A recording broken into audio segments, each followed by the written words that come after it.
A crowded classroom froze in silence. A boy stood at the front, his hands trembling as a violin was shoved into them. Laughter rippled through the room. A teacher's voice, cold and sharp, cut through the air. Play it, if you can. They expected him to fail. They expected him to break. But what happened next would silence every single voice in that room and leave them with regret carved into their hearts forever. Asterisk. The air in the classroom was heavy with tension. Rows of polished uniforms sat upright, their young faces waiting, some curious, some smirking, most silent. At the center stood a boy, tall but hesitant, his dark eyes lowered, his hands uncertain. In front of him, a violin gleamed under the fluorescent lights, not as an instrument of beauty, but as a weapon of ridicule. The teacher's gaze lingered on him, expectant, almost mocking. She believed she had cornered him. The boy's name was Daniel, and though the others did not know it, though even the teacher herself could not imagine it, Daniel's silence was not weakness. It was the kind of silence forged in storms far beyond this room. Daniel's life had been shaped by music long before this day. His father, once a soldier, had returned from service with scars both visible and hidden.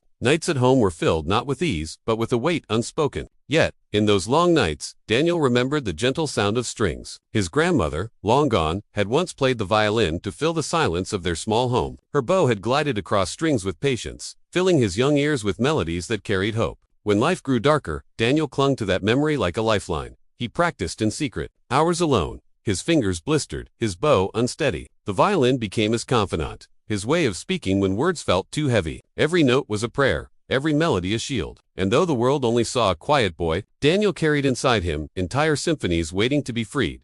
Now, here, in this polished classroom, the very thing that had been his sanctuary was being wielded as a tool of humiliation. The teacher had heard whispers that Daniel played violin, but she did not believe it. She thought it would be amusing to expose him, to watch him stumble. Around him, his classmates waited for a show. Some were complicit in silence, others eager for the spectacle. Daniel felt every eye pressing into him, each one heavy with expectation of his failure. He could have refused. He could have shaken his head and walked back to his seat. But Daniel did not move. He placed his hand on the violin's neck, steady now, as though it had always belonged there. He lifted the bow, and for a moment, the room was so quiet it seemed the world itself was holding its breath.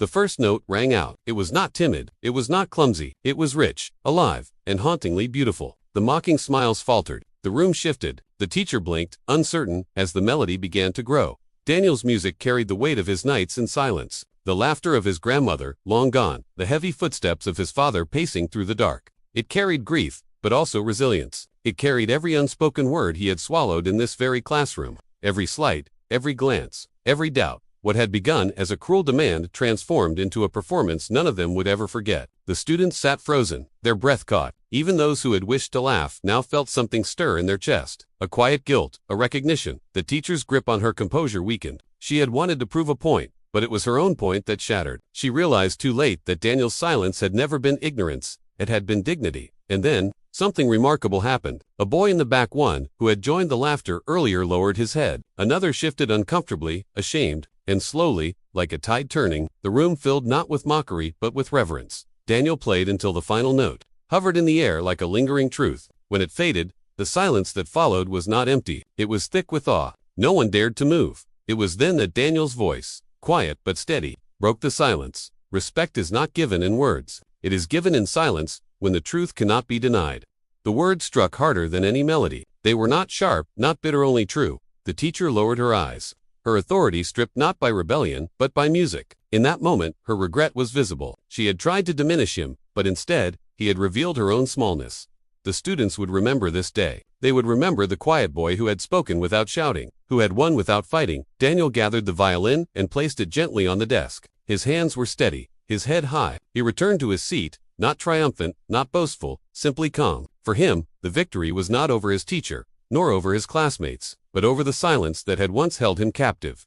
The room was changed. No longer just a classroom, it had become a place where respect had been demanded, not by force, but by dignity. Silent strength is the loudest voice, he had proven, and those who had doubted him would carry that lesson for the rest of their lives. Thus the school bell rang, and the students filed out. Many glanced back at Daniel not with pity, not with mockery, but with quiet admiration. The teacher lingered, her face pale, her mind heavy with regret. She knew she had been wrong, and she knew the boy she had mocked had taught her a lesson no textbook ever could. Daniel did not need applause. He did not need recognition. The music had spoken for him, and in its wake, there was only truth. Asterisk, respect is not about power. It is not about loud words or forced authority. It is about seeing the unseen, hearing the unheard, and honoring the quiet strength in others. Daniel's story is a reminder that silence can be a shield, and dignity can be a weapon more powerful than cruelty. Wherever you are watching from, let us know in the comments what this story means to you. Don't forget to subscribe for more stories that honor the silent heroes around us.